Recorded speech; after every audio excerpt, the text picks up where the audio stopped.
All right, fantastic. So we just kick it off. The attendees, looks like we have a couple of attendees here as well. Great. Yeah, and they're all good.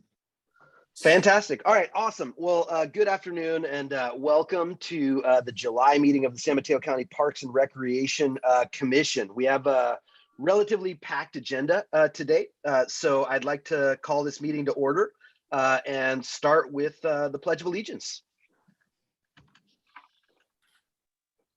I pledge allegiance To the flag of the United States of America and to the republic for which it stands, one nation, under God, indivisible, with liberty and justice for all. Thank you. All right, so that was the first item. We'll move to the second item, which is roll call. Janet, could you please take roll? Sure. Commissioner Marylees?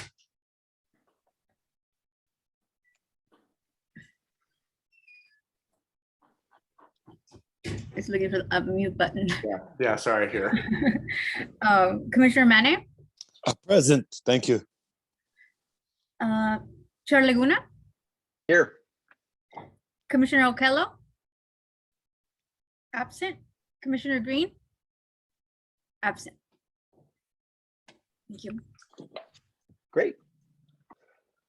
All right, excellent. All right, so we'll now move to item 3, which is the resolution authorizing virtual commission meetings. And I think this is something we've been doing for quite a while now. We may be doing it for quite a while moving forward, but we will once again need to adopt a resolution to continue meeting virtually. I believe. Well, before I go to put the motion up. I believe we have to open this up to public comment. Is that correct? All right, so maybe let's open it up to public comment.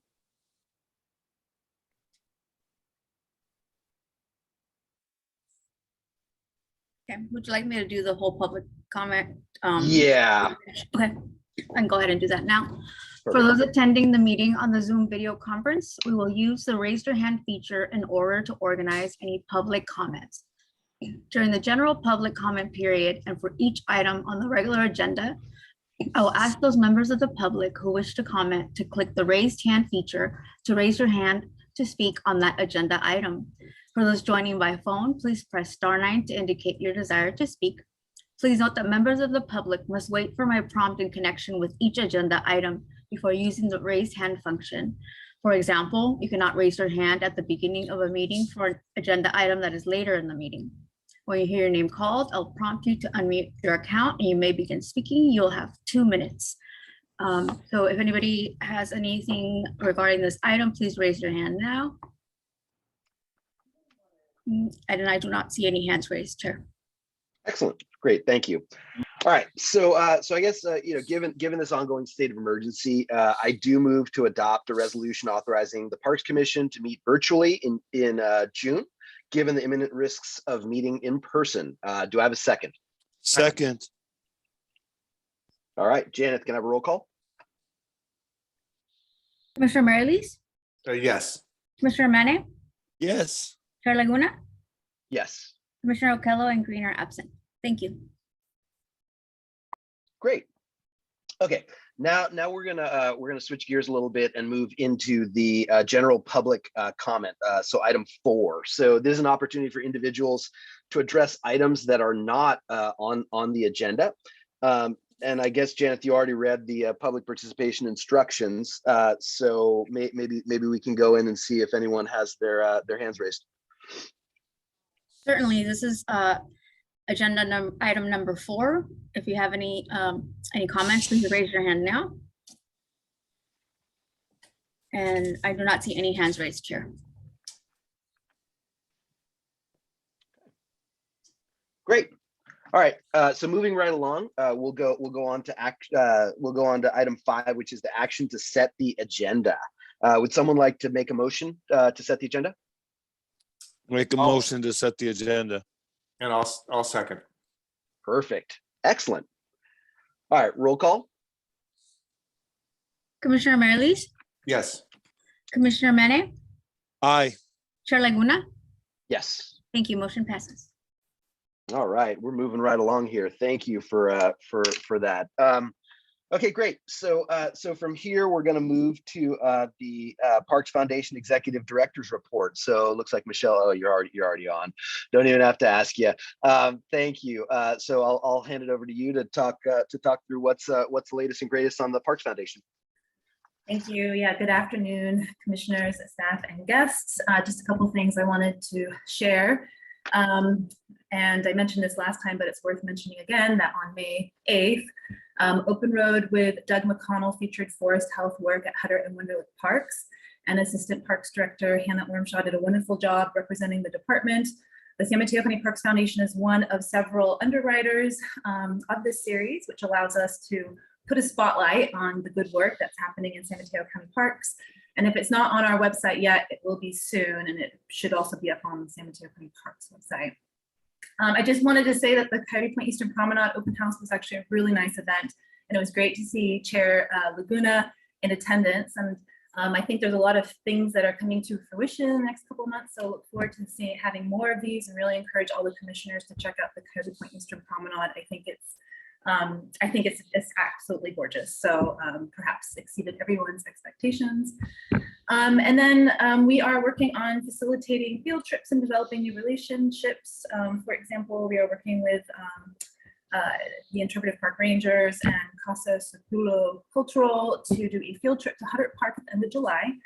We also had a conversation with the 49ers Academy, which is based in East Palo Alto, to see if we can partner with them on field trips.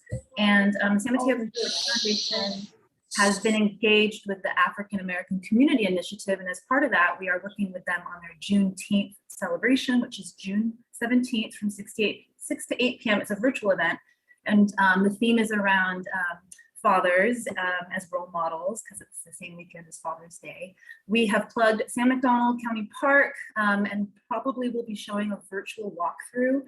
One of the videos that's already been done on San McDonald, and we've also provided 100-day park passes as door prizes for anyone who registers for that event. So just wanted to plug that, and I'm happy to answer any questions. Thanks.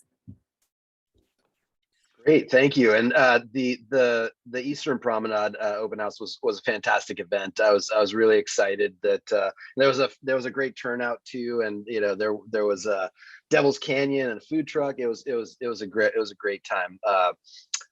Looks like Commissioner Manna has a hand raised. Thank you, Chair. Michelle, good greetings. Question regarding as you know, I'm very community-based and community outreach as well. Is this something that the commissioners can take part in, or can be vocal in, or have their hands in the cookie jar in some aspect regarding the field trips, or the 49ers Foundation, or the Casa Grande for the children? Something that we can be a part of?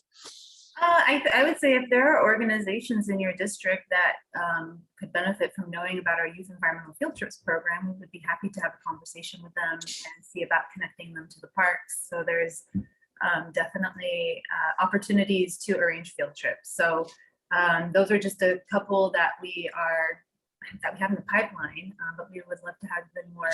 So yeah, if there are organizations in your district, please let them know about this program. We have information on our website. I'm happy to answer any questions you have. And can we also participate in the field trips? Can any commissioners attend any of the field trips? They're kind of like school events. I mean, I guess that's possible. I think we can definitely talk about that. Not to invade, but just maybe something that we I think we had like a couple years ago when John Miller came to Fitzgerald Marine, and we had like a big rah-rah event. A lot of the commissioners were involved. Maybe if we put something on like that for the kids during the summer. Events like the Coyote Point Eastern Promenade Open House, and perhaps like the Ford Park, those are great events for the commissioners to attend, and I think there's going to be a whole bunch of those coming up. I know there's also going to be community events around the flood park planning effort, and so having commissioners attend that. So there's definitely a lot of events that are happening all the time that I think are appropriate for the commissioners. And I've also offered tabling in your park districts to meet people they're on the ground in the parks. So yeah, there's existing opportunities for commissioners to plug in. Just to let people know that we actually exist, that we're not really hiding underneath a Mount Rushmore wall somewhere, We do exist.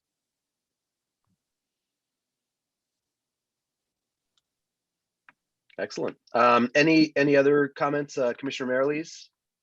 No, just thank you so much, Michelle. Yeah, I really wanted to be at that Coyote Point, just couldn't make it. But yeah, congratulations. Next time. I think there's other opportunities on the horizon. Thank you. Great. All right, so we'll if there's no other comments from the commissioners, maybe what we'll do is open it up now to public comment.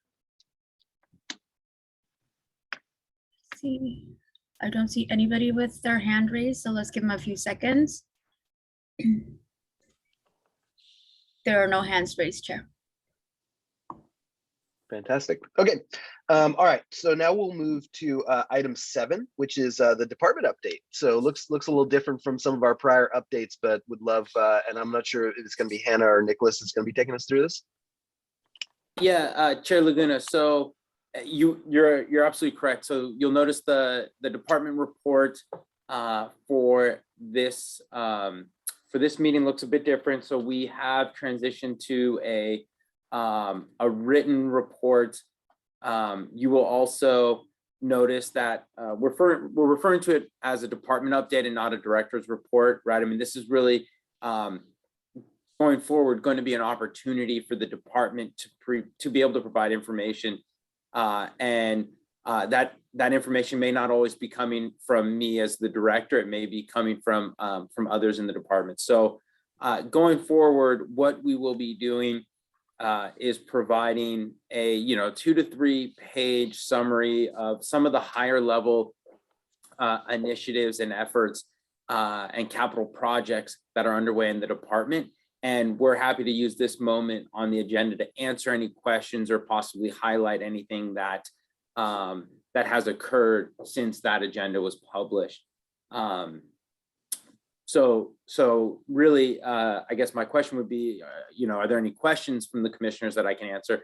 But before that, I do just want to highlight one update that was in there, which is Evan Cole being hired as the Parks Department's Natural Resource Manager. So Evan Cole has been a natural resource specialist for the department since February 2020, and has done just a phenomenal job and really been really an invaluable resource on the ground, and has done an amazing job working with field staff and making sure that we are always being sensitive to the resources on site. And so having Evan move from a natural resource specialist position to a natural resource manager position is something that we're very excited about. Evan certainly is going to have big shoes to fill following Hannah, but we know that fortunately Hannah will be able to help Evan along the way, and we know that he's ready to take on this new role and these big tasks that he will have ahead of him. Fantastic. And yeah, I think the amount of detail on the department update is actually really helpful. And I'm actually bummed that Commissioner Green's not on here, because I think this is the type of updates that I think she's been looking for a while. So hopefully she gets a chance to read through this and we can get things going. But yeah, I actually, in looking through this, prior to the meeting, I did notice that there was a lot of really good information and as well as backing kind of data on a lot of this. It felt like there was a lot of information as well in terms of the spend and other pieces. So I think this could be a great kind of next step. I know we were talking about in the work plan to be adding in more visibility. I think this actually, and I'm sure part of why you changed it up a little bit was to kind of hit that goal. But yeah, I felt like it had really good information in it that I think will give not only us but the public a lot more information about what's going on. So really fired up on that. Awesome. And Chair, just so you know, in addition to changing how we're providing that update through the agenda, we will also be changing how the department provides or has staff resources available during these meetings. So we will start having select staff attend these meetings, and really staff that have issues on the agenda. Historically, there's been the director, the assistant director, the superintendent, natural resource manager, communication specialist, fiscal and admin manager, management analyst. We've had a whole lot of staff on here, and we really need to be more strategic in how we're allocating staff resources and time. And so we will start reducing the number of staff that attends these meetings. And again, really it's going to be focused on if there's items on the agenda that a specific staff member needs to be in attendance for, then we're going to make sure that that staff member is available. But otherwise, we're going to allow staff to spend this time either advancing other initiatives or priorities, or spending time with family. Fantastic. Great. So any questions or comments from the other commissioners? Yes. I don't know if this is the right time. I had a question about Bicycle Sunday. Bicycle Sunday is going to be canceled for a period of time. Is that something that you would answer, Nicholas, or Michelle, or? Commissioner Merrilies, would you be able to provide? I'm not sure. What's the specific question? Is it a why or a when? Yeah, why? And I worry about people coming that are kind of used to coming there. It's something that some people do every Sunday, and I think it's a bummer. One reason it's a bummer is because we don't provide very many bicycle opportunities in the parks. There are many parks where you can't ride a bike, and that Bicycle Sunday thing is kind of a little magical spot in San Mateo County that I think a lot of people really enjoy. So is there a way to not cancel it, or is it because you don't have enough staff, or because, I guess I just want to know a little bit more about it. Through the chair, Commissioner Merrilies, throughout the park system, we are seeing a really big increase in users, and we are, as a result, seeing a greater need for maintaining our picnic and reservation sites, our restroom facilities, having direct visitor engagement at gatehouses and on trails, and making sure, especially as it gets warmer, making sure that we are available to provide assistance, medical calls, work with county dispatch as necessary. And so we are having to have our staff inside the parks, and so this is just one of the kind of strategic decisions that need to be made as a result of that. But with that said, it's only occurring for holiday weekends, right? So it's still going to be available. This Sunday, for example, Bicycle Sunday will be occurring, right? So it's only on these really peak, it's only on these high peak weekends that this is going to be happening. So I guess the deal is you don't have enough staff. I shy away from saying it that way, but I think what it really comes down to is us recognizing what staffing resources we have and how do we provide the most effective services with that staffing level. And in this regard, it's not having staff at Kenyatta Road. It is, however, having staff inside San Mateo County parks and providing those direct visitor services.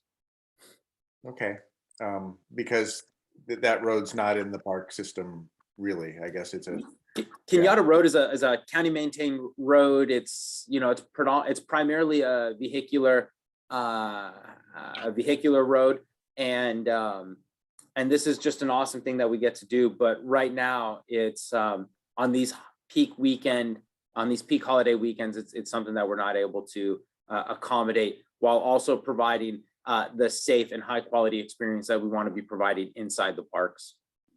Okay, yeah, your choice. I just wanted to find out a little bit more about it and voice love for that program. No, No, and appreciate that. thank you. Yeah, and thank you, Commissioner Merrilees, for bringing that up. Actually, so just so I get this straight, so this isn't a problem that we can kind of throw money at or anything like that, because I know in the past the Parks Foundation has, and not necessarily for staff, right, but for other things, has been able to fund to be able to kind of keep that going on. I'm assuming that it's more of a specialized set of resources that we would need in order to make that happen, or is there something that we might be able to? I hate to say throw money at, but yeah, I don't know. You tell me. Yeah, Chair Laguna. At this point, yeah, allocating some additional resources would not necessarily resolve the issue before us. Again, during the pandemic, we saw a huge increase in users of our parks, and what we've seen is that elevated number continues on a regular basis. And with the weather we're getting, a lot of people want to just be outside during these holiday weekends, and so we need to make sure that first and foremost we are maintaining and providing the right services within the parks. If this is something that we feel like down the road we could reopen and drop this. The specific weekend holiday closure, the holiday weekend closures, we certainly would do so. But at this time, we think this is the most appropriate way to proceed. Okay, that makes sense. I mean, for me, I'm just concerned about the peak holiday weekends is when everyone is just going to go and do it anyways, right? And whether or not there's actually the barricades and the thing and all that other stuff. So, but okay. That's good. Any Commissioner Manna, any other comments about the department update? I think everything's been, given the time we have and given the updates that Nicholas and Michelle, I think we're pretty much squared away. I don't have anything new to add or anything further to add other than what's already been said. All right, great. I did have one more question. So on your Q1 visitor data, which was really interesting when I was looking at the actual attachment, and it showed like the 3-month totals for all the sites, right? I did notice that there were a fair amount of the parks that were going up, but some that were actually going down. So have you noticed any trends, maybe even past like the Q1 totals, right? Maybe we go back. Like, are we seeing any like market trends or anything else that's significant? I mean, I know overall visitation is going up to the parks, but I was wondering if there were any interesting trends that were happening in individual parks within the county. Mm-hmm. Looking big picture, what we're seeing is in fact that upward trend that you initially referenced. Downward trends can occur at the level we're seeing them right now as a result of things like trail closures due to trail brushings. In some of our parks, we've been having some issues with PG&E, and so having to close sections of park for that work. We are doing a significant amount of fuel reduction in our system, and we do close trails and sections of parks when we're doing that. So, trail closures as a whole will lead to the type of reduction that we're seeing. And then, weather also will contribute to that, but we've been seeing some really good weather. So at this point, as I look at these numbers, I'm really seeing primarily some reductions as a result of closures. And, we have like the Quarry Park project coming up. We're going to have some closures as a result of that, and we'll probably see a reduction for that reason. So we'll continue to see that occur throughout the system. Okay. Yeah, I wasn't sure if it was like seasonality for certain parks or whatever, but that totally makes sense that when there's closures and other things. I mean, talking about Quarry Park, though, I was really shocked to see that, you know, in Jan and Feb there were like what 1,100 and 1,300, and then in March 10,000, right? So that was kind of an eye opener for me, and I wasn't sure if it was for a specific reason or not, or whether it was a, you know, some issue in the data collection or gathering, but that totally makes sense that some of these might be down on a month-on-month basis because of trail closures and other things like that. Yeah, and you know, Commissioner, last one is Flood Park. You know, we saw a slight reduction there, and that was because we had the park closed to do some maintenance for some time. So that's why you're seeing those numbers fluctuate. Got it. Cool. Fantastic. Thank you. Of course. All right, so I guess if there's no other comments from the commissioners, maybe we'll open it up for public comment on item 7, the department update. Thank you, Chair. We are now opening public comment for the department update item. If your hand is raised, I will go ahead and call on your name. Right now, we do have one hand raised from Carlisle Ann Young.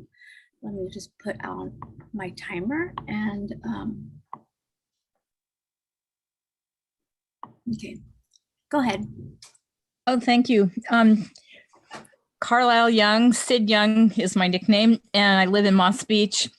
I've gone to quite a few of the Parks Commission meetings and also the Mid-Coast Community Council. And I don't live in El Granada, I live in Moss Beach near the Fitzgerald Marine Reserve, but I hear time after time, many residents really concerned about the fire danger that Quarry Park represents to the homes, especially on Upper El Granada Boulevard, because the fuel reduction program isn't taking care of any of the trees that are right behind their houses that are on park property.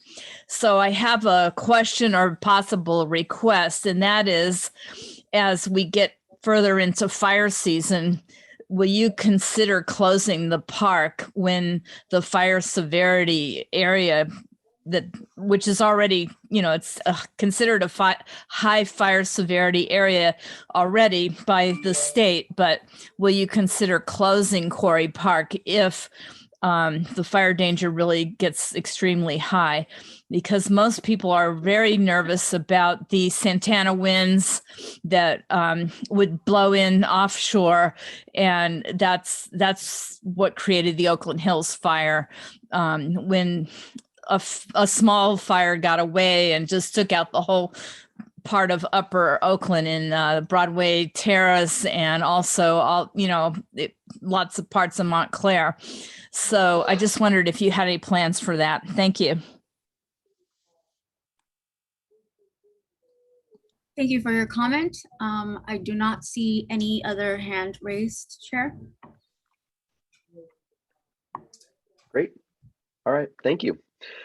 Okay, so we'll move on to item 8 then, which is the Parks Commission subcommittees and work plan assignments. So this is a follow-up to what seems like we've been doing it for a very long time, which you know, we wanted to get this thing right. But basically, it's a follow-up to that alignment of the commission work plan, which we had done, or we had finalized most of it during our last commission meeting.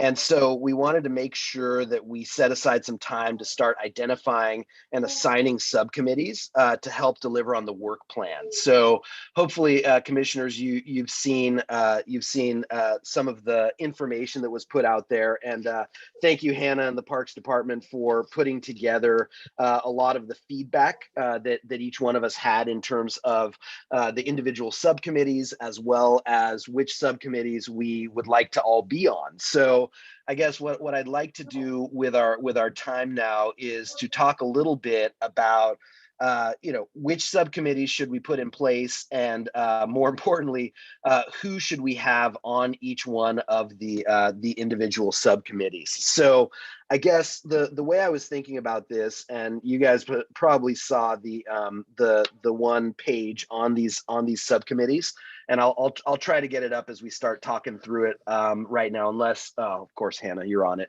Okay, great, thank you. See, even better. Didn't even have to do it. So basically, there were a number of different areas that all of us had wanted as individual subcommittees, and that we wanted to be on. So I think the way we should do this, and if you guys have any other ideas, we can go for it as well. But what I would love to do is to, first of all, take a look at the subcommittees we have had up until now or have had prior, right? Figure out whether those subcommittees are relevant, kind of given our new work plan. And then I know there were a number of potential new subcommittees that Hannah and the Parks Department have kind of put together. Nothing set in stone, so obviously we want to be able to talk through it. But I thought this would be a great kind of first step to figure out which subcommittees we want to be able to go after, and then like I said, more importantly, who's going to be on which subcommittee. So good news is we've got a little bit of time. I don't know if me saying that's going to be the kiss of death on this one, but I do feel like we have enough time here to really start to get in there. And I know we're missing 2 commissioners, so we probably will have to follow up and make sure everyone's on board kind of post this.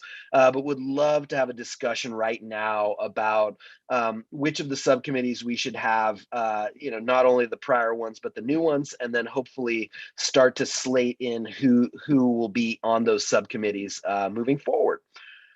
All right. So I guess just to kind of get into it, there were a couple of these prior subcommittees that we had before, and Commissioner Merrilees, it looked like you were on many of them. So I guess what I'd love to hear, at least maybe from you, just to start, and then we'll get it going, is, do you think all of these subcommittees should continue? Which ones should continue? Which ones should not continue? And just kind of get your take on how we should be moving forward. My take, you want to hear from me first? Oh yeah, for sure. Okay. Yeah, let me just go down the list. Budget and Performance Subcommittee. Yeah, I think that's great. That's not my specialties, so I'm going to trust them to take that on. Yep. The Dog Management Subcommittee, we need at least a couple of people on every subcommittee. Yeah. And I'm certainly willing to do something for the Dog Management Subcommittee. I have a feeling we're going to have dog issues that come up, and it may be worthwhile to have that ready to go to discuss meetings in case meetings need to happen in between our commission meetings, maybe at a Mid-Coast Council or Pescadero Council or something like that. It'd be nice if the subcommittee could do that. Yeah. Separately. So I think that's worth keeping alive in some form, but I guess we need another member. Yep. The Fish and Game Subcommittee, as far as I know, there's not much money in that Fish and Game Fund, but I don't know if we could just talk about that at our general commission meetings, or if we need to do that separately. So I'm thinking maybe that's just something we could talk about at a commission meeting. Planning and Projects Subcommittee. Yeah, I don't know. I guess it just depends on, if something like Tunitas Creek comes up, then you need a subcommittee. But I don't know if you need to have a standing subcommittee for all planning and projects that come up. I think we could do it one at a time. Maybe Nicholas would have some input on that. The Parks Naming Subcommittee, I'm really interested in that, and I'm interested in specifically trying to figure out a way that we can bring some presence of Indigenous residents into the parks somehow. That it looks like that's going to be a little bit. It's not going to be necessarily super easy to do. So I think that's a perfect subcommittee that we could meet maybe more often than a commission meeting. Fuel reduction and forest health. I think that would be a great subcommittee.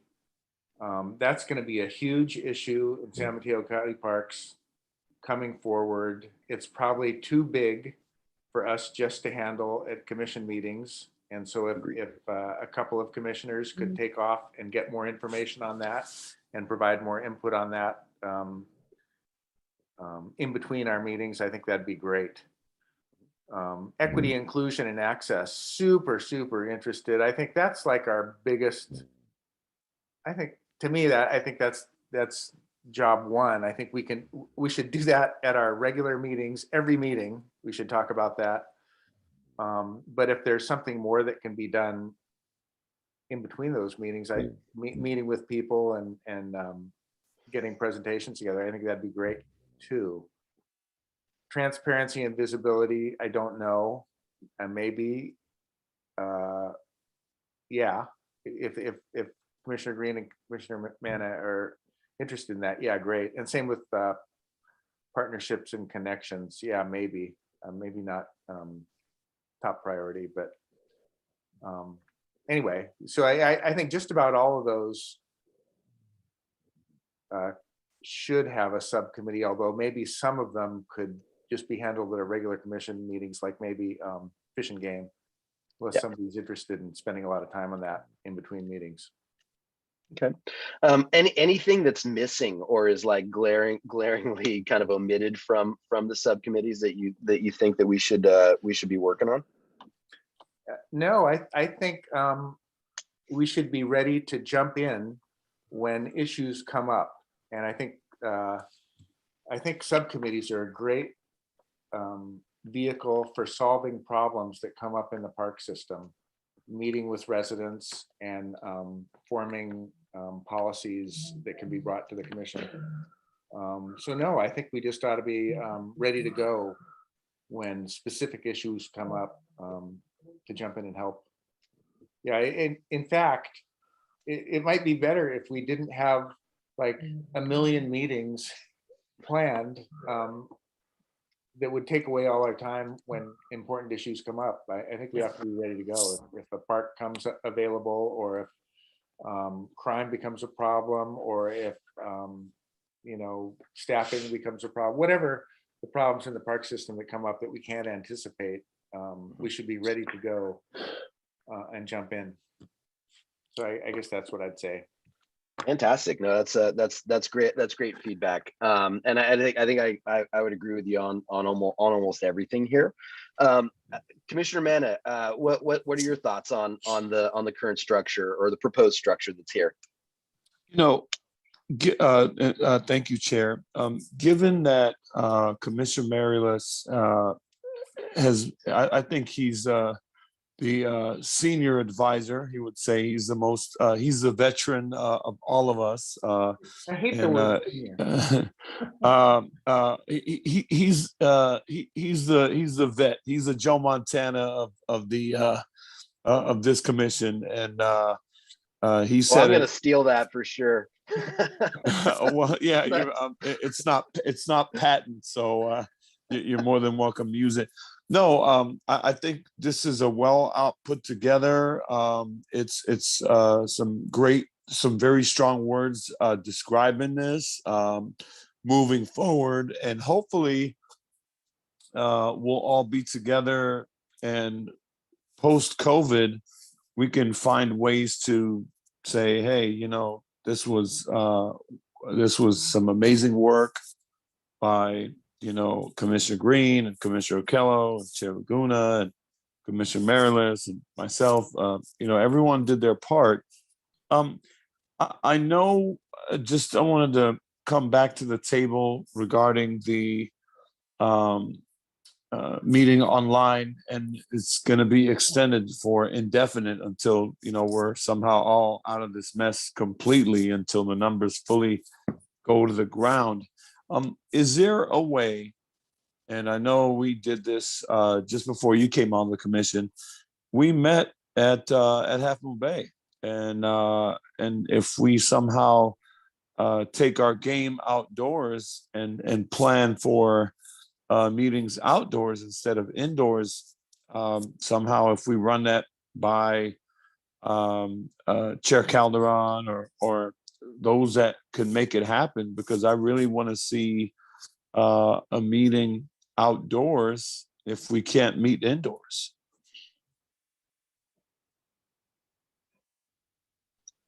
And Commissioner Manna, yeah, I think. Well, I actually was wanting to know, because I think, and I might have asked this during our last meeting, but trying to see how also the hybrid model has been going for the Board of Supervisors. I believe the Board of Supervisors is still doing a hybrid model. Is that right? Where they're in like, yeah, sorry, go ahead. Well, that's my understanding. Okay. Chair Um, Laguna, that is correct. It is still a hybrid model. Okay. So yeah, and that I'm trying to figure out or sort out whether it's the indoors thing or if it's the, making sure we have enough notice and that we can get people, or we have to post notice where the meeting is and those kinds of things that might be causing the issue for us as opposed to, it being indoors or outdoors. Chair Laguna, I apologize. I don't want to interrupt the conversation. I do fear that perhaps we're veering away from the agenda item that's under discussion right now. Yep. That's fair. Okay, Commissioner Manna, maybe we'll talk about it in item number 10. Items for future agenda. Item 10. Yeah. Fantastic.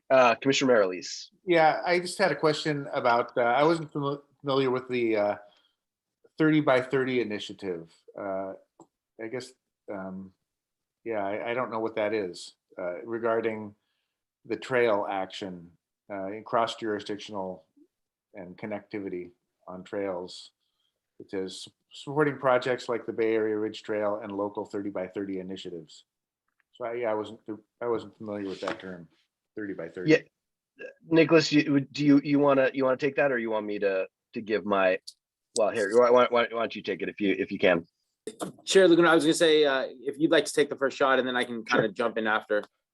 Yeah, so from what I've been told and what I've seen, the 30 by 30 is kind of like a broader initiative. It's not just San Mateo County. It's kind of, I forget if it's like all California, I believe, or maybe it might be across the U.S. But the thought is to promote a lot of parks projects and initiatives, and so a lot of different jurisdictions are actually building this list of different projects, right? And when I saw it, I noticed that at least in San Mateo County, there were a couple that I think it was like Post and some other organizations had. We didn't necessarily have one for the San Mateo County parks necessarily, but I was just using it as one,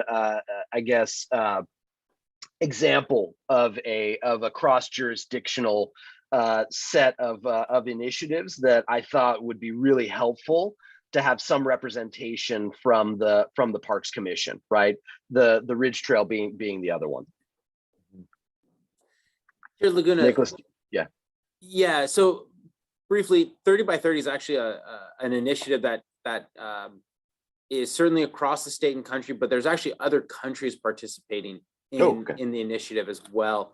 California certainly leads the United States, and I'm really happy to say that 38% of the land in San Mateo County is actually protected. So from a land perspective, San Mateo County has already exceeded that 30% goal. Not to say that we're done, but we are second in the state after Marin, and so we are still determining how we want to address the 30 by 30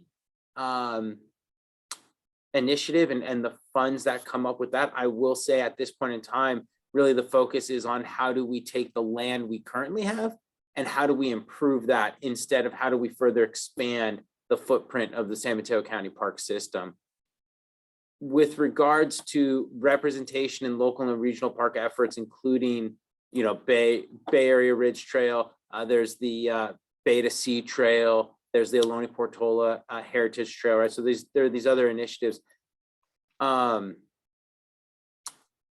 have to really, I think how the commission would do that.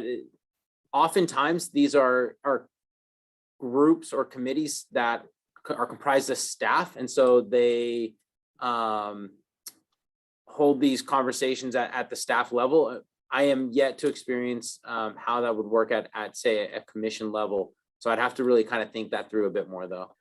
Yeah, and actually the way I was thinking about it is literally just having representation. Like I know for the Parks Foundation, there were a couple members that that went to some of these meetings, right? Whenever they would have like a public or ongoing set of meetings. So I don't think the intent was to become like a decision making body, right? In the whole thing, it was more just making sure we were aware of what's going on as part of these, and then be able to report back to the commission. Yeah. Yeah. And yes, I totally buried the lead on that. Thank you, Nicholas. It was protecting 30% of US lands by 2030, right? That's why it's 30 by 30. Okay, right on. Great, Yep. great goal. And if it were up to me, maybe I would put that, that's kind of a high level goal, maybe put that under goal 4, or Yeah. put that under goal action 4.21. Action 4.21. Yeah. And as kind of a big overarching, I mean, it is important to support initiatives like that. Mhm. And then in terms of trail continuity, if we mention the Ridge Trail, we might also want to we could mention just a couple more trails, because there are some really important trails in our park system that connect with trails that are not in our park system, Mm. as well as trails that we should just connect in our park system, which is the the Coastal Trail, Mhm. the Ridge Trail, the Ohlone Portola Trail, and the Bay to is it Bay to Ocean Trail? But there's a trail that people are trying to get from the across the hill, Bay to Ocean, which depend on a lot of different agencies, land that's not in the park system. And it's good just for us to have an awareness of those projects, so that we can support them and realize their importance. So we could put those in the wording if we wanted to. Yeah, and one of the things I was thinking about is because there are a number of things kind of within the county, right, or within the county park system, and then outside of the county park. So I don't know if those need to be separate, right? Because and once again, this is just from what we talked about last time, right? There was one piece of this whole kind of partnerships and connections subcommittee, as we've kind of proposed it here, that has to do with kind of engaging with local parks organizations, right? Whether it be city parks organizations or other things like that. And then there's the broader, more cross-jurisdictional. I don't know if there's enough difference between those two where we might want to set two separate subcommittees, right? Or because I think I guess the actions that we would do for the two would be a little bit different, right? For the like in county or like the local parks organizations, it would probably be more like letting them know what the park commission is doing, putting up presentations to say kind of what's going on, and really starting to build that relationship. While for these broader cross-jurisdictional ones, it'll probably be more like I was saying before, where we would put representation in there and just be there kind of understanding what's going on more broadly, and then taking it back to the commission so that we could, if there's something we need to weigh in on, we could go after it. So that's another thing we could do in terms of breaking out that partnerships and connections subcommittee into more of the local stuff versus more of the cross-jurisdictional stuff. I don't know if that's the right way to break it out, but that might be another potential as well, just given that they're a little bit different. Absolutely. Yeah. Okay. I think that works. Cool. All right. So we can break that out too. Cool. All right. Any other, because I think the list definitely makes sense. Obviously it looks like we don't have folks for all the committees, right? So I don't know if, as it stands right now, whether I mean, it looks like I've been kind of tapped for a couple of them. Commissioner Manna, you've got one. Commissioner Marilees, you've got a couple as well. Maybe what we do is we put together that list of subcommittees based off of our discussion here, and then given that we are missing 2 commissioners today, maybe we can come back, and I don't know how we would go about kind of filling in the rest of this. Hopefully we don't have to wait until our next commission meeting, but if there's something that we can do to get the commissioners to kind of sign up for the areas where there might be just one commissioner on it from a subcommittee standpoint, then maybe we can come back next time and have everything locked and loaded. I don't know whether it's Craig or Nicholas, how that would work. I mean, I do think though that having kind of that list of subcommittees plus whoever is currently going to be on it, right? Plus those vacancies, I think that probably we could do, given that we don't have all the commissioners. I'm just not sure if and how we would be able to kind of get everybody else to kind of sign up and not have to use another commission meeting, or would we have to?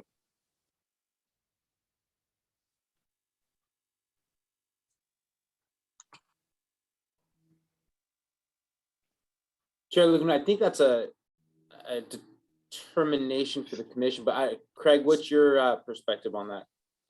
Yeah, I guess I'm not entirely sure what action is is contemplated here. Yeah. So are you just trying to figure out which, like, who's gonna, like, how you're gonna decide who slots into what? Yeah, so it looks like we already have a pretty decent list right now, but as you see, right, the dog management subcommittee, we only have Commissioner Marilees, right? Like, I'm the only one on the fuel reduction and forest health subcommittee, right? I'm just wondering if we would have to wait for our next commission meeting to have folks put their hat in the ring. I mean, we already asked the other commissioners, and you see the feedback kind of on top as to which subcommittees they would want to participate on. But I guess my question was, seeing that we don't have 2 of the commissioners here, whether we would need to wait until the next committee or commission meeting in order to solidify that, or if we might be able to solicit kind of the other commissioners' feedback on where they'd want to go prior, and get those subcommittees locked down prior to our next meeting. I think it's going to be challenging for you to take. I mean, if what you're contemplating doing is adopting this plan or adopting this now, I guess, and that. The Brown Act obviously does not allow you to deliberate outside of meetings. I suppose what I would suggest is maybe as a compromise, I know you don't have two commissioners, but you could still adopt this in its current iteration and then, put it back on the agenda for the next meeting in case there are additional changes that you want to make to it. Okay. Does that accomplish what you're trying to do, Commissioner? Yeah, I mean, basically, I just didn't want to have to use another commission meeting to talk about this yet again. But I guess, given kind of what we have right now, which obviously was kind of built out between last time and this time, it looks like we at least have enough. I mean, we have a person against each subcommittee, right? So I guess that's better than nothing. I just want to make sure that we're not like going yet another month without actually starting to kind of get the subcommittees kind of rolling, right? And I get the fact that we can't deliberate kind of outside of these commission meetings, but at the same time, I was hoping that we might be able to get those subcommittees locked down. But I guess even having one person kind of lined up against the subcommittee will be good enough to start kicking things off and getting it going. So I think if we're not able to do it because of the Brown Act, I think that'll be fine, and we can just move on. And like you were saying, if we need to make any adjustments, we'll make those adjustments in our next July meeting. Yeah, and I don't know that the commission in the past has taken any like kind of formal action to place members on these subcommittees. My recollection from past meetings is that occasionally the sort of list would come up and we might, the commissioners might be surveyed as to like who would like to change or be assigned to a committee. So I don't know that you need to take any action here. Got it. Okay. All right. Well, either way, I think now it feels like we've at least got some alignment on the different subcommittees that we can go after, and it looks like we at least have one name on each one. So I think that's something there. So maybe what we can do, and Hannah, I'll work with you on kind of updating this kind of post our meeting.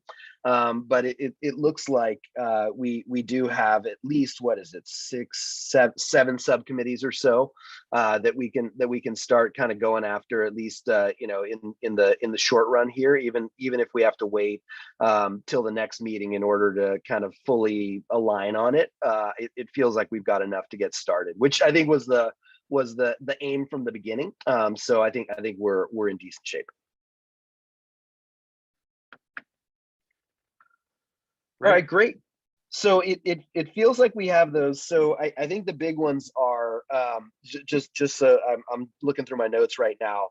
So the planning and project subcommittee will just create new subcommittees as new projects come up, as opposed to have a standing meeting. The fish and game subcommittee, I agree with your perspective, Commissioner Merrilees, that maybe if something comes up, we can handle that in a regular meeting. It doesn't have to be a subcommittee. And then the only other piece that I saw that was new or different was, we'll try to take that partnerships and connections subcommittee and kind of break it up into kind of the local versus the cross jurisdictional ones. And then that way, I know there was a lot of interest in being part of those as well. So maybe that might allow us to be able to have more folks kind of working on it, depending on which of the two subcommittees we kind of line up on. Is there anything I missed or anything else you guys want to add or change to that list of subcommittees? It's great. Fantastic. Well, no, I'm excited. I know this is not necessarily the culmination. It's kind of the beginning of the next stage, right? But this is kind of the culmination of what's taken us quite a while to kind of line up on the new work plan. So I'm excited that we finally have these subcommittees that are ready to rock here. And yeah, looking forward to seeing how we can be more efficient as a commission moving forward. Great. Okay, so if there's nothing else, I believe I have to open this up for public comment. So let's open up public comment for item 8. Thank you, Chair. This is public comment for item 8. If your hand is raised, your name will be called. I don't see any hands raised at the moment, so let's give it a few seconds.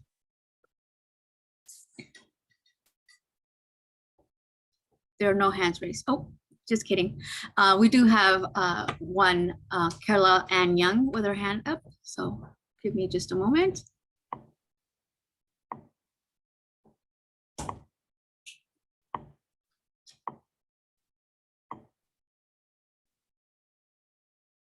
Ms. Young, you can go ahead. Thank you. I know Neil in the past has been in support of getting the Mid-Coast Mitigation Fund more directed towards getting a project going so the Mid-Coast can finally have a community center. And I wondered if that's in a specific subcommittee for this, because I know they siphoned off $250,000 to use to build the pump track in Quarry Park, but we still don't have any place to evacuate to hold meetings at, senior projects, anything like that. So hopefully you will look at that over the coming year, especially when it comes to budgeting for next year for your capital projects. Thank you.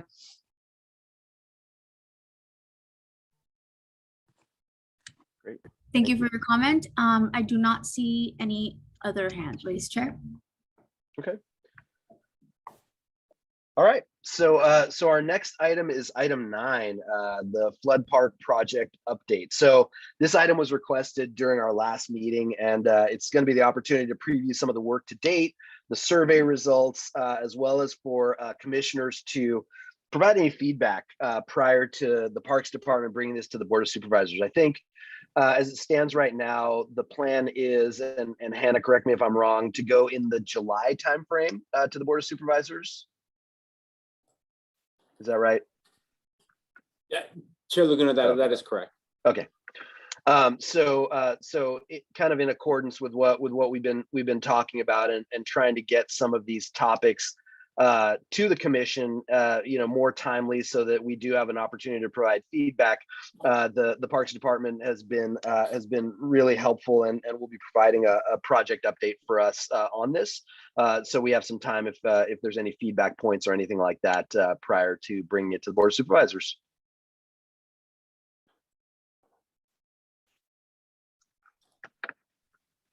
Sorry, Chair Laguna, do you want me to start? Go for it. Sorry, Oh, okay. sorry, I didn't give you the intro you wanted. I'm sorry. No, that was perfect. I was just waiting for the green light to share my screen. Nice. And I'll screw this up like I usually do, so bear with me.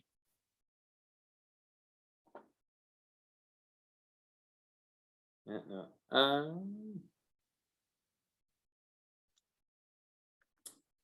Let me do this.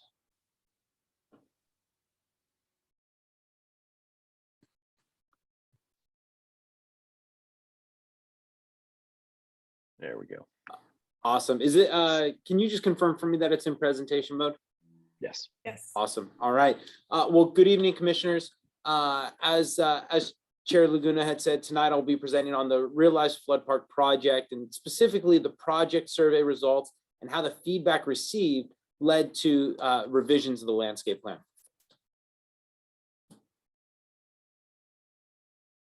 So just to orientate yourself geographically where we are, Flood Park is in Menlo Park, located right off of 101 between Willow Road and Marsh Road. And given its geographic location, serves not only Menlo Park residents, but also residents of North Fair Oaks and Atherton and East Palo Alto as well. So keeping in line with being a county park, it serves more than just a local community. In November of 2020, the Board of Supervisors adopted this version of the landscape plan and certified the project's environmental impact report. The landscape plan was the result of a multi-year public engagement process in which much of the community that participated wanted a park that meets today's vision of a modern, active municipal park. We were also very cognizant of the fact that Flood Park serves as a community park for many residents in North Fair Oaks. And for this reason, we made special efforts to engage with residents of this community during the process to ensure that their voices were heard and their needs were going to be addressed. If you look at the legend in the top left, you'll see the landscape plan includes many features and amenities, including but not limited to a gathering plaza for community events, 8 reservation sites, which is the same quantity and capacity of what the park has now, an all abilities playground, basketball court, tennis and pickleball court, sand volleyball courts, and a rehabilitated baseball field with a multi-use field and then a standalone multi-use field as well. And I'd like to take a moment just to provide some context to why this is important. During the multi-year public engagement process, participants were presented with 3 alternatives: a Central Park alternative, an arts and culture alternative, and a nature or a natural alternative. The Central Park alternative, which was voted the preferred alternative by participants, expanded uses and recreational amenities and supported Flood Park being a modern municipal park. The arts and culture alternative and the natural alternative, which were not voted the preferred alternative, would have favored a quieter, more serene park. Building on the values of the Central Park alternative, more uses, sport amenities, active recreation, healthy lifestyles, preservation of trees, and a community gathering space, the department has refined the landscape plan into what I'll present to you later. I'd also like to note that while the arts and culture and the natural alternatives were not selected as the preferred alternative, the department has prioritized preservation of trees and is working with the county's Office of Arts and Culture to incorporate public art. The Parks Department contracted with CMG Landscape Architects and a number of sub-consultants in 2021 and to design the park and its amenities and its supporting infrastructure, but also to obtain all the necessary permits and approvals. And during 2021, much of that time was spent reviewing available information and developing the public engagement process. In 2022, we commenced the public engagement process by forming a working group, which was comprised of representatives of the surrounding neighborhoods, community-based organizations, sport groups, tree preservation organizations, birders, and more. This group was established as a brainstorming forum and to assist in promoting the project and engagement opportunities.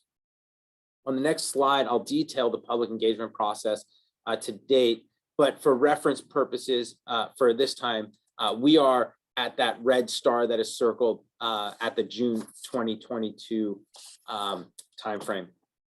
On February 2nd, we hosted our first public workshop. This meeting was held virtually and was attended by approximately 85 individuals. We were happy with the attendance and received really good feedback, but we also recognized that we were only really receiving feedback from one group of the public and that we needed to really do more engagement. So in March, we released a public survey that was open for almost 3 weeks. And we circulated that survey via email, social media, Nextdoor, newsletters, notices in the parks, word of mouth. And then we also had 2 pop-up events, one at Casa Circulo in North Fair Oaks, and then we did a movie night at Flood Park. Both of them were really well attended and gave us an opportunity to collect really important feedback. It is this survey that we pushed out there and we promoted and had great participation with that gave us the findings necessary to make the revisions that we will discuss shortly. So the survey consisted of 19 questions focused on desired uses and experiences. In total, almost 800 individuals responded to the survey. And of those surveys, over 600 were submitted in English and almost 200 were submitted in Spanish. Interestingly, 137 surveys were submitted in paper format. And of the 137 paper surveys submitted, 115 were in Spanish. I highlight this point for a specific reason. For years, the Parks Department, the county, and government as a whole has been trying to figure out how do we use more innovation and technology to engage with the public. And what we realized was sometimes we just need to go back to the basic. We need the basics. We need to go to the people and not ask the people to come to us. And we need to provide mechanisms to participate in the process that best suit personal preferences. So while there were 19 questions in the survey, today I'll just be focusing on some of the most critical responses that really helped shape the revisions to the landscape plan. So almost 75% of all people completing the survey are between the ages of 26 and 65. This means we need to continue to figure out how do we engage with the youth. With that said, we do know that a lot of parents completed the survey with their family in mind, and in some cases actually completed the survey with their kids. And this was a common scene at the movie night in Flood Park. And in fact, 63% of survey respondents reported to have kids in the household. Recognizing that we can better incorporate the youth perspective in the park, that will be a big focus during the next phase of the design process when we focus on playgrounds, the pump track, picnic areas and reservation areas, and focal points to name just a few. We'll be able to really focus on how the youth wants to enjoy the park and use those amenities at that time. 63% of survey respondents are looking forward to enjoying the natural areas of the park, and 60% are looking forward to picnicking.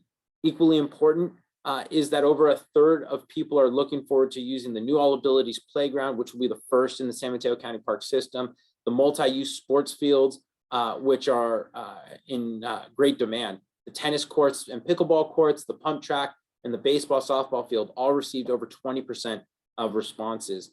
As you will see, we really considered the most desired amenities when determining where to move facilities and how facilities should be sized and shaped.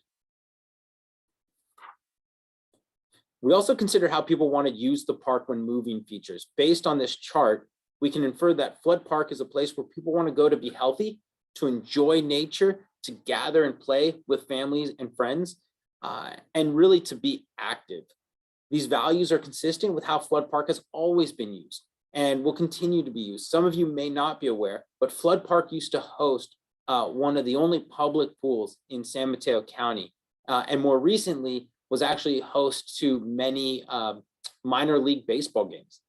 And it was not until some of the facilities really started to deteriorate and SFPUC had a project that the park primarily just became a place for picnics, and some of the other amenities again deteriorated in condition. And this has been a park that's always been active and a draw for its amenities, and we look forward to bringing it back to that condition. Use of the multi-use field has been fairly split during this segment of the design phase. And during the survey, that continued with 54% of individuals not identifying that they will use the sports fields and 46% identifying that they will. Of note, 86% of respondents that want to use the fields have kids living in their households. So for me, when looking at the age demographics and the desire for organized and informal sports, this means Flood Park is really serving a diverse user group, and families are really looking for more active recreational facilities. We also know that a vast majority of Spanish survey respondents want to use fields as well.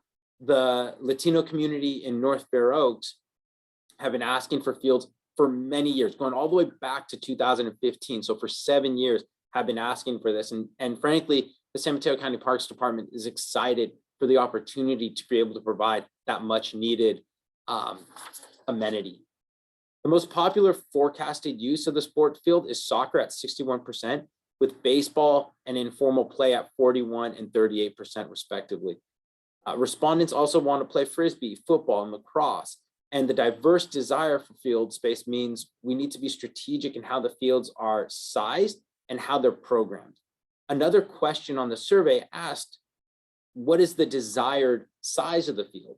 45% of respondents asked for a large field, which is approximately 80 by 120 yards, and 35% of respondents desired a medium-sized field, which is approximately 50 yards by 100 yards.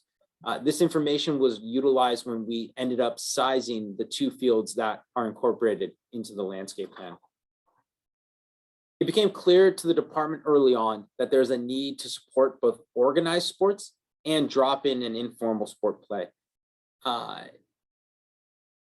Showing this chart, what we can see is that that's really confirmed with 34% or just over a third wanting to use it for organized leagues, and that's Little League, AYS, so that type of programming, and 37 interested in drop-in sports with another 26 for informal play. So we know that youth soccer, baseball, and softball leagues are really struggling to find sport fields and space. And we want to do what we can to support those organizations and programs. We also know that for many in this area, there are no fields to go to and play with family and friends and just have a pickup game. And so we want to be able to make sure that we're providing that type of use and experience as well. And so later in the presentation, I will discuss how the department plans on balancing all of this with the proposed landscape plan. An important component of the project is tree preservation, and we've said that from the beginning. And as shown in this chart, there's a strong desire to preserve heritage trees and trees at the heart of the oak woodland. We worked very hard to preserve all heritage trees and remove amenities from the heart of the oak woodland, except for in instances where there are already amenities cited. We have also significantly reduced the number of native trees being impacted by this project and shifted the greatest impact to non-native tree species, which provide minimal ecological value and frankly need to be replaced with native species. Something that we were not surprised to see is that one of the most highly anticipated amenities at the park is going to be picnic areas.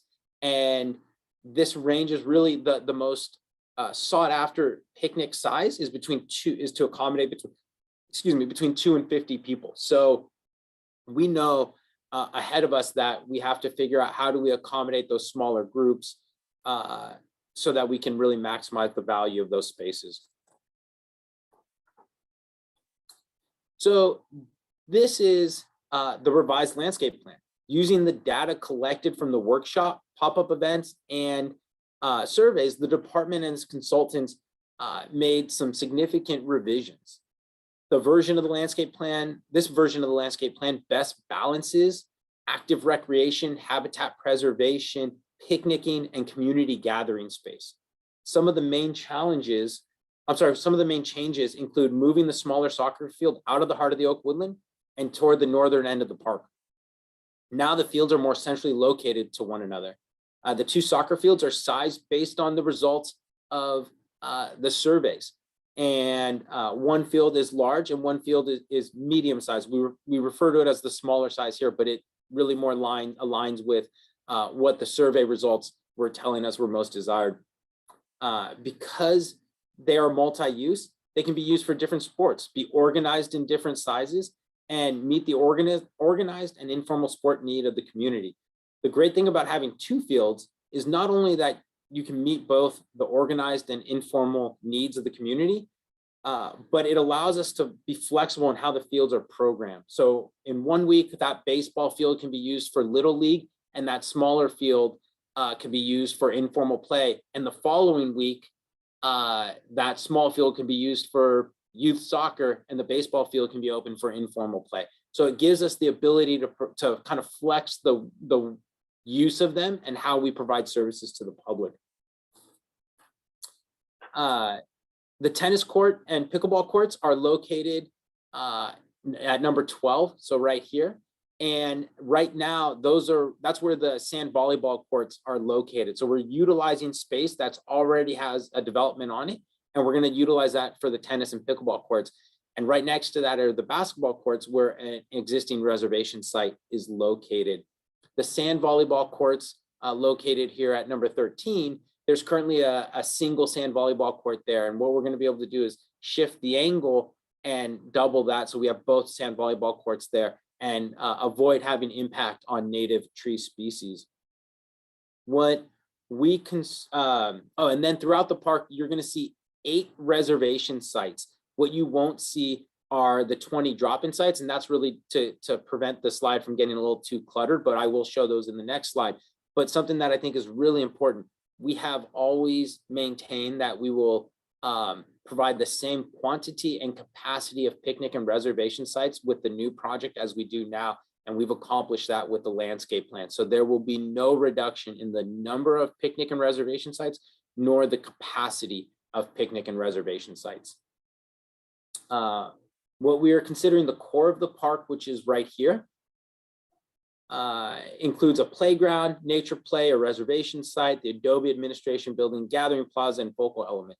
The details of these features will be included in what the next phase of the project is, and we look forward to collecting more feedback on how the community sees the playground being designed and what type of focal element is there, which will likely include some public art. And so we're really excited to continue to engage with the community about that. And then there's a series of 7 demonstration gardens proposed that are located throughout the park. Each park has its own theme, including a pollinator garden, a feature garden, oak understory garden, redwood understory garden, drought tolerant garden, entrance garden, and a hedge garden.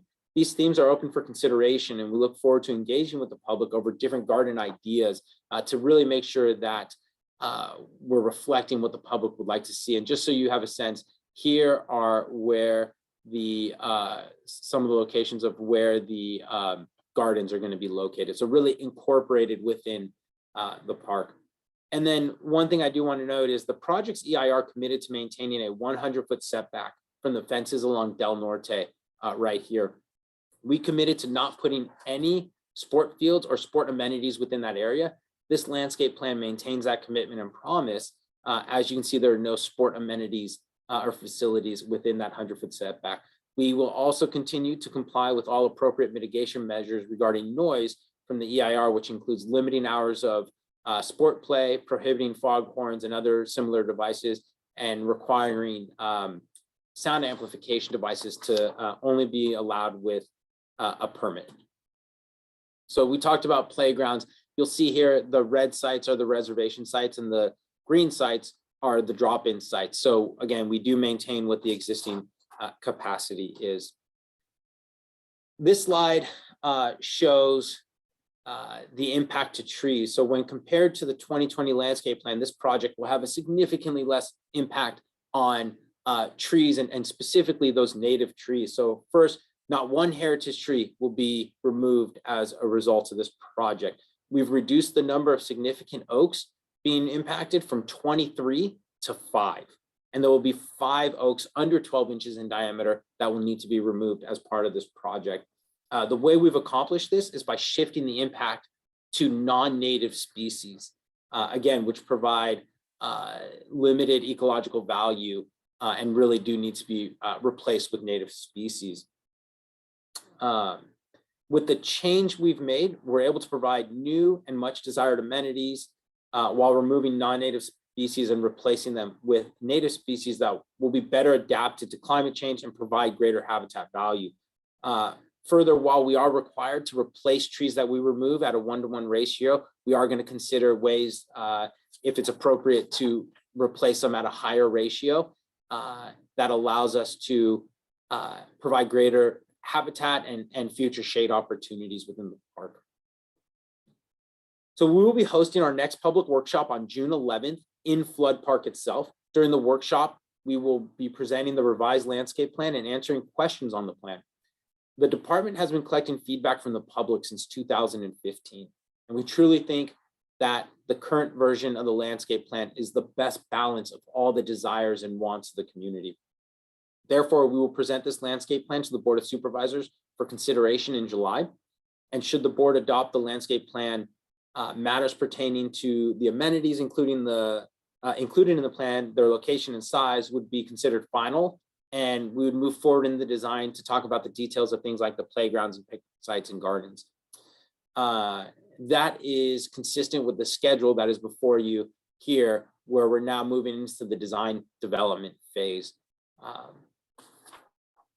And so with that, I am happy to answer any questions that the commission may have.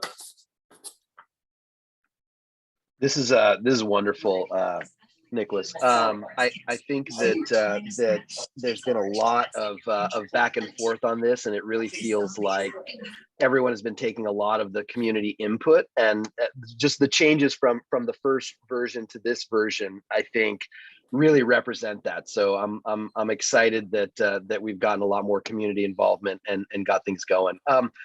I have one question, just a random question, then we'll open it up to the other commissioners. So I guess I wanted to know a little bit more about kind of the different sport fields and the reservations for those sports fields. Have you guys thought a little bit about how we would reserve that, or how did it used to be reserved back in the day? Because it looks like, you know, between the soccer field and the baseball field, you can only really reserve one at a time, I would assume.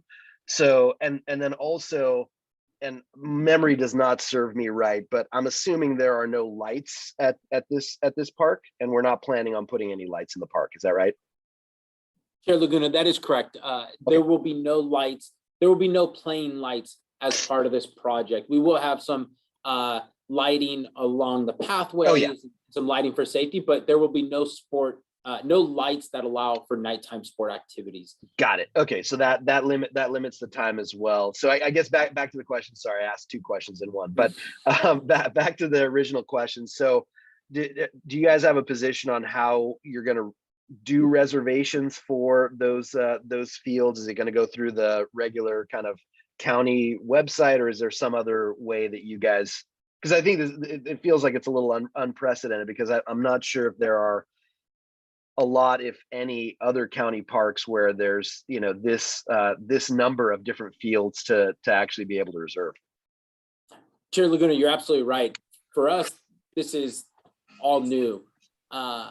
Fortunately, our partners at Menlo, the city of Menlo Park, the city of San Mateo, the city of Redwood City, they've already been through a lot of the challenges of doing this, and have been very kind to, and have been kind enough to share their lessons learned with us. And so we are developing a policy for this that will allow us to reserve these facilities in a very efficient and clean way. What I would say is, while our EIR allows us to, and you are correct, with regards to the baseball, softball field and the large multi-use field, you can only program one of them at a time. Yeah. With that said, you could program the baseball, softball field and the small multi-use field simultaneously, or you could program both multi-use fields simultaneously. And our EIR allows us to do that. Okay. With that said, we do want to make sure that we're providing space for families and friends to go to have that drop-in informal play opportunity. So our goal is to program only one facility at a time, so we can leave the other one open for that informal drop-in play. Fantastic. Great. Looks like Commissioner Manna has his hand up. Thank you, Chair. Hey, look, Nick, nobody is more happier than anybody on this commission than myself. Probably a lot of those that have their hands involved in it, whether it be the engineers, city leaders, the supervisors. Anybody that knows me knows that I'm all about community and all about development and having the opportunity for folks to take advantage, whether it's at risk, whether it's the youth that want to excel and perfect their game at any respective sport. And when I was chair, we had a meeting where we had almost 100 people attend. And hopefully one day we'll have that, in the following years to come. But during that meeting, we were on, the hot topic was Huddard. Look, I know it's never going to be Wrigley Field, but or Oracle AT&T Park, but nevertheless, I think that these type of adjustments, these type of improvements, are going to bring communities together. They're going to, the accomplishments that we're going to see from San Mateo County and neighboring cities to just glorify just the mystique type of work that the Parks Foundation and Chair Calderon and all the leaders that made this happen is just going to be the talk of the town. And I hope it's going to be like one of those field of dreams to where people can go at any time, and hopefully no one objects to this, that this is going to be the next big thing in San Mateo County.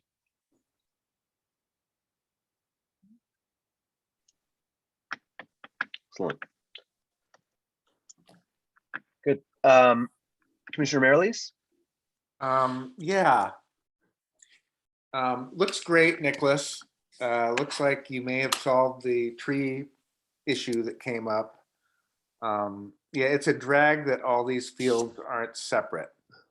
And so to that idea, say they're not reserved, and a group of kids comes, or a family or whatever, and they've got their baseball gloves and stuff, can they just set up and play on the field? Will there be somebody there on site all the time that will be like aware of the reservation system?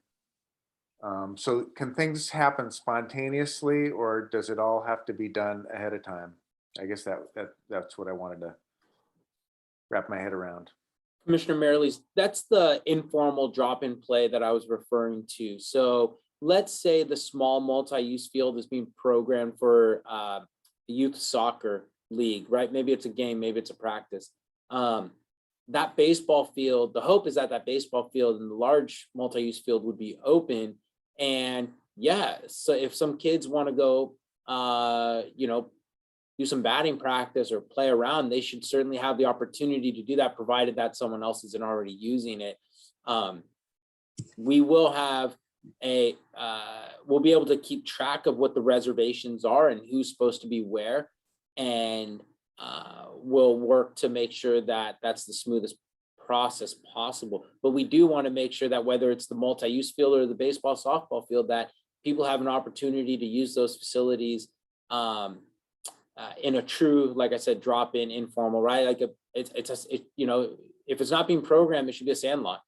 And so that's the absolute hope of the department and how we're going to plan it. I will say, you know, I'm as aware as others of issues that have occurred where, you know, people try to monopolize field space, and that's something that we'll have to be aware of, and we'll work to make sure that doesn't happen. But this is a community resource, and we want to make sure it's available to everyone in the community.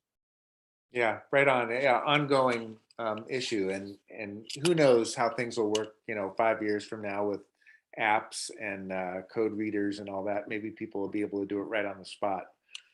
But yeah, ideally everything would be completely used all the time, if possible. Yeah, that'd be great. Yeah, thanks, Nicholas. Absolutely. Great. Okay, so if there's, well, actually, I had one more, Nicholas, and that's on what is it, number 14, the pump track. So I'm excited that you're putting that feature in as well.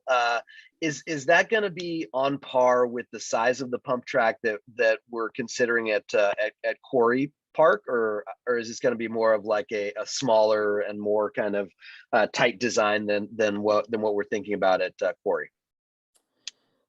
Sure, Laguna, I think we'll have to engage with the public a little bit on the details of that. I'm not quite sure that we have the space.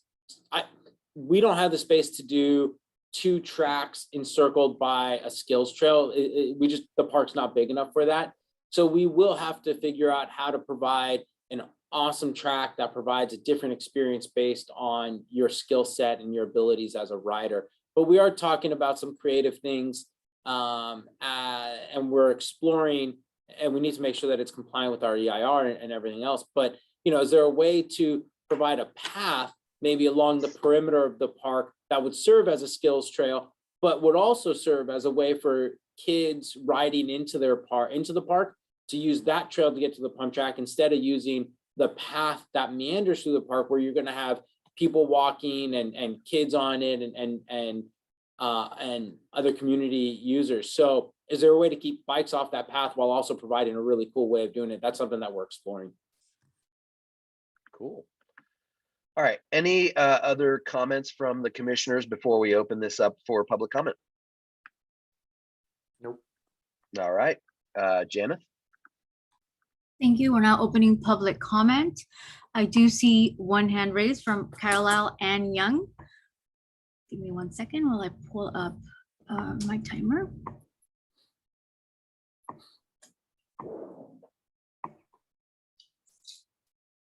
Ms. Young, you may begin speaking now.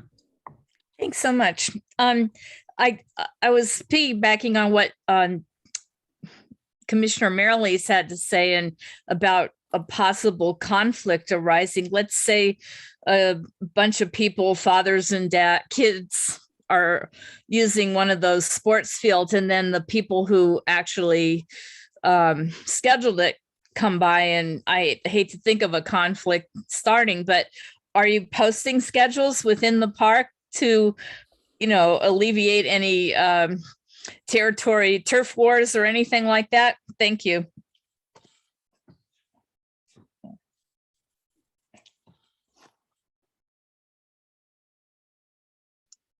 Thank you for your comment. Chair, there are no more hands raised for this item. All right, great. Okay, so we'll move on to item 10. It's items for a future agenda. So I guess, well, there were a couple. I was Hannah, I was looking at kind of the original list that you had put at the start of the year, which I still think we're getting to, right? And I know there were a couple of them, like the Parks Interpretive Strategic Plan, new uses and new users, the budget, and a couple of these other things that we were thinking of getting to in the 2022 timeframe. I wasn't sure whether any of those would be ready for our July meeting, or if there was anything that you guys thought would be timely, given kind of when you're bringing things to the Board of Supervisors.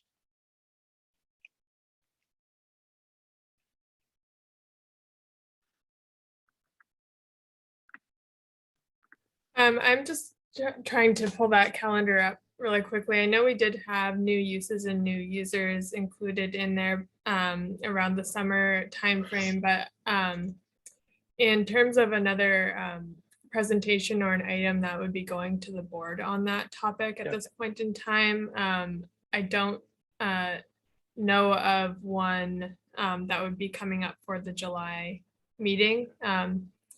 And I know that the Parks Interpretive Strategic Plan would be a little further down the road in terms of when that would be ready to present, and Got it. when we would be lining that up with the future board meeting as well. Okay. Perfect. No, I just wanted to see if you guys had anything ready or that was relevant. And maybe I'll open it up to the other commissioners. I know there were a couple of items and topics that we had talked about in the past, but maybe Commissioner Manna, Commissioner Merrilees, if you guys have any thoughts on things that you'd like to have brought for the July meeting, it would be great. You could just let us know.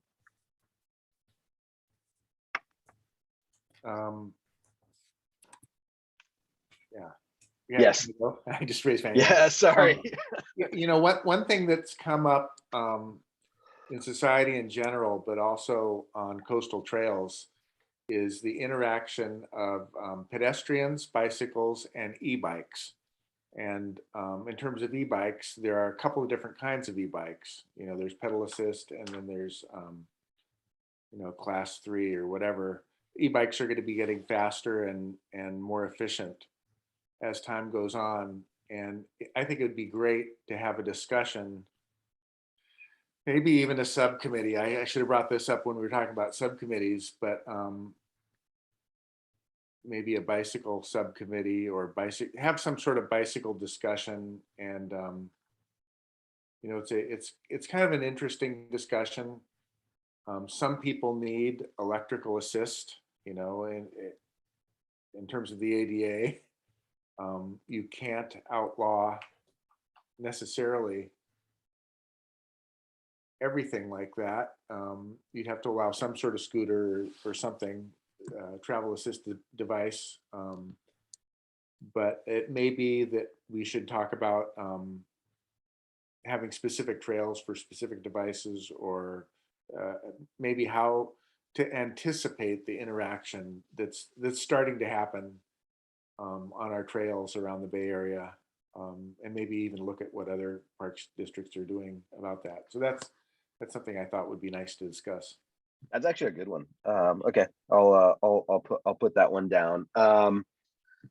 Okay, so I know that okay. The other one that I was thinking about that we had talked about a while ago, and I don't know, I guess if we're forming it as a subcommittee, it might be interesting, is furthering the discussion on some of that naming work that I know you, Commissioner Merrilees, and Commissioner Akella were thinking about going. I don't know if you'll be ready for next month, but yeah, I thought that might be another interesting topic for if not next time, for our future ones. Yeah, yes. Let me push through on that. It looks like that's going to be a little bit of a push, but Okay. let me see if I can push that ahead. Okay. Cool. Okay. Let's see. So Director Calderon, do you have anything on any of the topics that we've talked about, or anything else you wanna bring up? Chair Laguna, I do just want to inform the commission. So we've actually looked at e-bikes, and pursuant to state law, e-bikes are technically bicycles. And so e-bikes are technically allowed within the San Mateo County park system anywhere anywhere that a regular non-electric bike is allowed. And from the San Mateo County Parks Department's perspective, the focus should not, from our perspective, the focus should not be on governing the device as much as the behavior. So if someone is riding an e-bike and following all the rules, that really shouldn't be an issue. If someone's riding a regular bike and riding it at 35 miles an hour, that's a problem, and they're not on an e-bike. So, from our perspective, e-bikes are bicycles, again, pursuant to state law. We recently adopted just a clarifying memo for internal policy purposes that says e-bikes are bicycles. Commissioner Merrill's mentioned a number of reasons as to why e-bikes are great and enable maybe individuals who wouldn't be able to access certain areas in parks. It gives them that opportunity. But again, we focus on behavior and not the device. And I really do think that that's the appropriate way to proceed. Right on. Cool. Commissioner Manna, any other topics for future agendas? I just would stay on topic and just maybe just continue the progression of where we're leaving, where we're currently at right now. Just keep it flowing. Cool. Okay, good. And the only other one that I would maybe want to do, and maybe it's this next time, maybe it's a little bit later on. And I know that as part of the department update, there were some kind of individual updates in some of the fuel reduction efforts that are going on. But I know, given that there's all these grants that are kind of coming through, it might be good to just do a little bit. And I can follow up with you, Nicholas or Hannah, on this one, just like kind of where we are, where we've been so far this year, and what we plan to do the remainder of the year, something like that, just to give kind of a more holistic update as to what's going on. And since it looks like I'm going to be on that subcommittee, I'll work with you guys to figure out what we might be able to share for either this next time or a future agenda as well. Cool. Anything else or any other proposed topics before we go to public comment?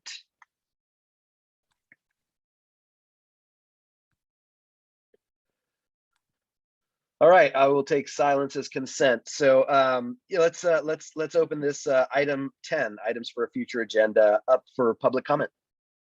Thank you, Chair. This is a public comment for item number 10, like you mentioned, and I do see one hand raised from Carla Ann Young. Please give me 1 second. Ms. Young, please go ahead. Thank you. I know you're not answering any questions, but when the e-bike thing came up, it did jog my memory that a long time ago, when Dave Holland was the Parks Commission, head of parks, they had big plans to extend the California coastal trail. And I haven't heard much about it lately. I brought it up at Mid-Coast Community Council and other things. So I just wondered if by any chance you guys have that on your agenda at all, because obviously if, might keep some of the e-bikes out of the parks, if people are, able to go from Miramar, where the last of the coastal trail ends, all the way up through Montera to head up to Devil's Slide, which is, what the original plan was. Neil, you could probably let me know. I think you were at some of those meetings too, when Dave Holland was the parks director. Thank you. Thanks for your comment. And Chair, I do not see any more hands raised for this item. All right, thank you. Okay, so it looks like we're to item 11, adjournment. So if there's no further discussion, I move to close the session. Enjoy the rest of your evenings, and we will reconvene Thursday, July 7th. Have a good evening, everybody. Great, thanks. Thank you. Bye, everybody. Thank you for finishing this before 6.